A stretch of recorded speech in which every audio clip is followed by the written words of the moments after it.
Hello friends, welcome back to my YouTube channel. Friends, अभी हम चर्चा करेंगे कि लॉकडाउन में सैलरी नहीं देने पर क्या आईपीसी की धारा 188 आप पे लगेगी। और चर्चा करेंगे कि सेक्शन 188 क्या है, सेक्शन 188 क्या है। ये आज हम आपके बीच अभी सबसे पहले बात चर्चा करेंगे। ये जो चर्चा में आया सेक्शन 188, एक तो मेरे एक फॉलोअर हैं जमशेदपुर से, उन्होंने एक पेपर का कटिंग भेजा है कि वहां का ऑफिसर ने जमशेदपुर का ये ऑर्डर पास किया है कि अगर आप नहीं कर पाते हो, सैलरी दे पाते हो 7 तारीख तक या 7 तारीख से पहले, तो आप पे सेक्शन 188 आईपीसी की धारा 188 लगाई जाएगी। उसके बाद अगर आपको याद हो कि अभी उत्तर प्रदेश में एक्स डीजीपी विक्रम सिंह ने सुप्रीम कोर्ट से यह डिमांड किया है कि लॉकडाउन के दौरान जिन जिन लोगों पे आईपीसी की धारा 188 के तहत केस दर्ज किया गया है उसे रद्द किया जाए। तो चलिए, मैं अभी आपसे इस पे चर्चा करूंगा। और इससे पहले आपसे एक छोटी सी रिक्वेस्ट है कि वीडियो पूरी देखिएगा, पॉज मत करिएगा या बीच में मतलब छोड़ छोड़ के मत देखिएगा कि भगा भगा के देख रहे हैं तो आपको पॉइंट क्लियर नहीं होगा। तो आप पूरा देखिए। सबसे पहली बात, एक छोटी सी रिक्वेस्ट करूंगा, मेरा निवेदन भी है और मेरा एडवाइस भी है, सलाह भी मैं करूंगा, आपको दूंगा कि शिकायत करने से पहले जो एम्प्लॉय हैं वो सोचिए, कर्मचारी जो हैं शिकायत करने से पहले सोचिए, ठहरिए। आप अपने नियोक्ता, मैनेजर, आपका जो एम्प्लॉयर है, आपका जो मालिक है या कंपनी का जो मैनेजर है, उससे बात करिए और उनसे अपनी मजबूरी की वास्तविकता को समझाइए। उनको, नियोक्ता को भी, एम्प्लॉयर को भी ध्यान रखना चाहिए कि उनके किसी भी कर्मचारी को मूल आवश्यकता की दिक्कत नहीं हो। जैसे रहने के लिए घर होना चाहिए, रेंट पे अगर हैं तो उसका रेंट पे हो, उसको खाना में दिक्कत ना हो सके, और अगर उनको इलाज की जरूरत हो तो इलाज की भी दिक्कतें नहीं होनी चाहिए। सोचिए, एम्प्लॉय जो है, नियोक्ता का काम नहीं चल रहा है तो उन्हें भी पैसा नहीं आएगा। अगर नियोक्ता आपकी आजीविका का ध्यान रख रहा है तो शिकायत मत करिए, कॉम्प्रोमाइज करिए। कुछ दिन का ये वक्त है, ये मुश्किल का समय है, हम सब साथ होकर इससे लड़ेंगे और इसे हम जीतेंगे भी। ध्यान रखिए, हमें एक दूसरे का ध्यान रखना पड़ेगा।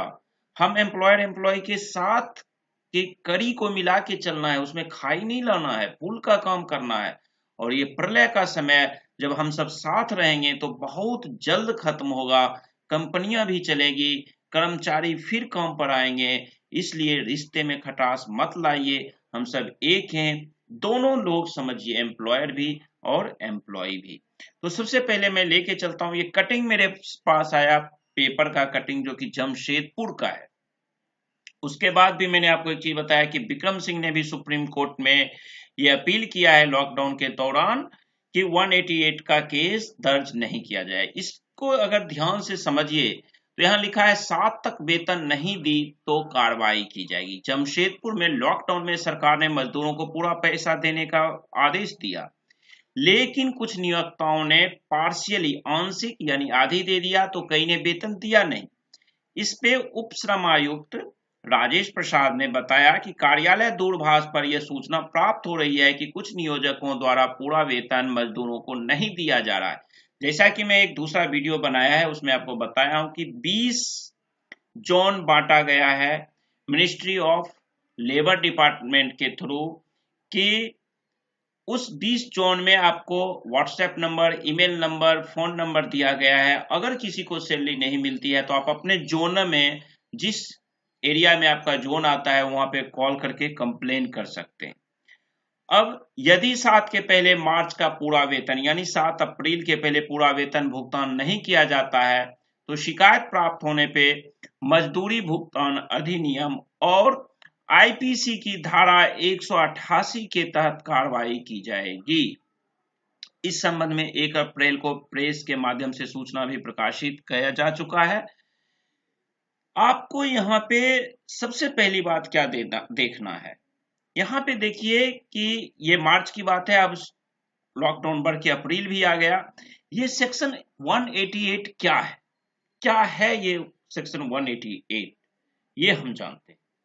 जैसा कि मैं आपको बताया था कि अभी पिछली वीडियो में आपको बताया था कि इंडिया में जो लॉकडाउन हुआ है वो हुआ है एपिडेमिक डिजीजेज एक्ट 1897, जो मैंने आपको कई वीडियो में बताया हूं कि मुंबई में प्लेग हुआ था 1897 में, उसी समय ये लॉ बना। ये बहुत छोटा सा लॉ है, ये बहुत छोटा सा एक्ट है, मात्र 4 सेक्शन इसमें है, जिसमें जो पहला सेक्शन है वो वहां का टाइटल का एक्सप्लेनेशन करता है, बताता है।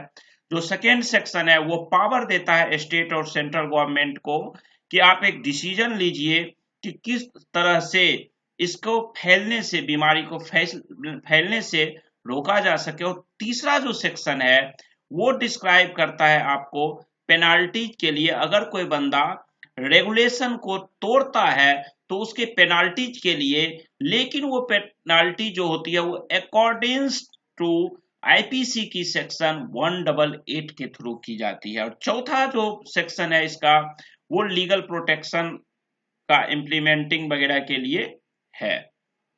तो यहीं पे जो ये 188 सेक्शन है इसके बारे में हमें जानना पड़ेगा। कोरोना वायरस से लड़ने के लिए जो लॉकडाउन की घोषणा होती है, ये महामारी कानून जो है एपिडेमिक डिजीज एक्ट 1897 इसके तहत किया जाता है, और इसके नियम का कोई आदमी उल्लंघन ना करे उसमें ये सेक्शन 3 एपिडेमिक डिजीज एक्ट का आईपीसी की एक्ट आईपीसी का जो सेक्शन है 188 उसके साथ काम करता है, ये आपको ध्यान रखना पड़ेगा। अब क्या है आईपीसी 188, ये हम आपसे बात करते हैं। अभी 1897 का जो महामारी एक्ट है इसका सेक्शन 3 में इस बात के बारे में बताया गया है कि अगर कोई भी बंदा प्रावधान का, लॉ का उल्लंघन करता है, सरकार के कानून के निर्देश को, नियम को तोड़ता है, तो उसे आईपीसी की धारा 188 आईपीसी की धारा 188 के तहत दंडित किया जा सकता है।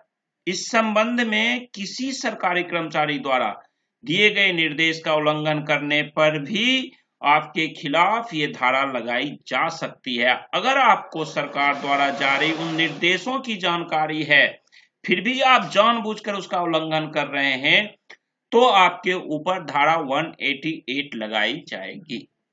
अब सवाल उठता है कि सैलरी देने के बारे में तो कहीं नहीं लिखा है लॉ में, सैलरी देने के बारे में कहीं लिखा ही नहीं है।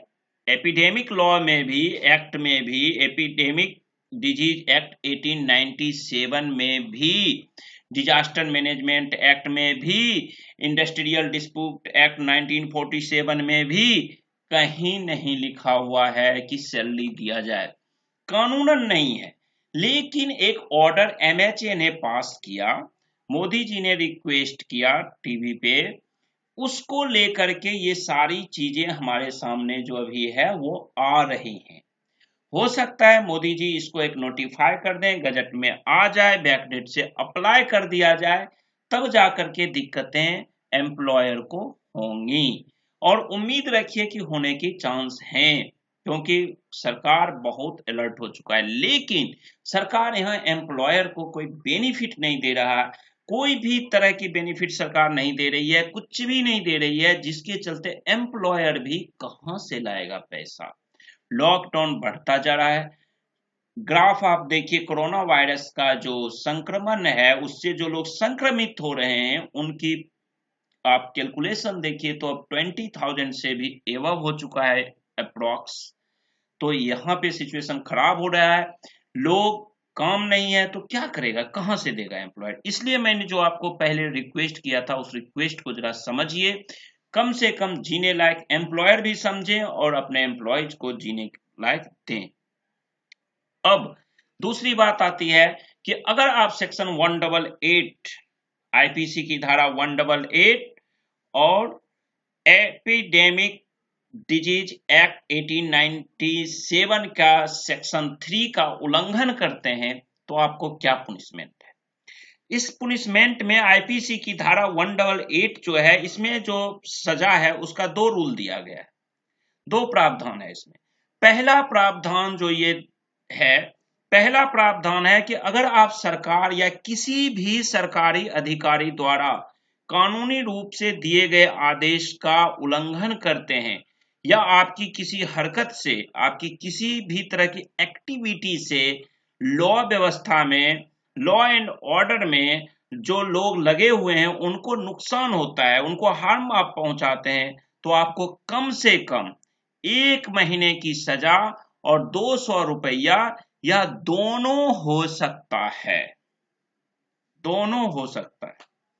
वहीं दूसरा है कि अगर आपके द्वारा सरकार के आदेश का उल्लंघन किए जाने से मानव जीवन पर, स्वास्थ्य या सुरक्षा पे खतरा होता है, तो आपको कम से कम यहाँ पे 6 महीने की सजा और 1,000 रुपया या आपको दोनों की सजा हो सकती है। चाहे आपको 6 महीना का जेल दे दे या 1,000 रुपया कर दे या आपको दोनों की सजा दे सकती है। इसी में आपको क्रिमिनल सीआरपीसी जो है, क्रिमिनल प्रोसीजर कोड 1973 का जो फर्स्ट शेड्यूल है, उसके अनुसार इस दोनों केस में आपको बता दूं, ये दोनों जो सजा है, ये दोनों में बेल है, जमानत मिल सकती है, ये बेलेबल है और इसका सुनवाई किसी भी मजिस्ट्रेट के द्वारा की जा सकती है। तो दोस्तों ये सेक्शन 188 था। मैं उम्मीद करता हूं कि आप लोग समझ गए होंगे। अगर फिर भी आप नहीं समझें तो आप हमें क्वेरी दीजिएगा, मैं कोशिश करूंगा समझाने का। लेकिन आपसे मैं फिर रिक्वेस्ट करता हूं, कुछ भी करने से पहले ठहरिए, सोचिए, फिर एक्शन लीजिए, क्योंकि व्यापार भी होगा, व्यापारी भी रहेगा और कर्मचारी भी रहेगा। इसी जगह हम गोल गोल घूमते रहेंगे, तो इसलिए थोड़ा सा सोच के। तो thank you, thanks for watching, take care, bye bye.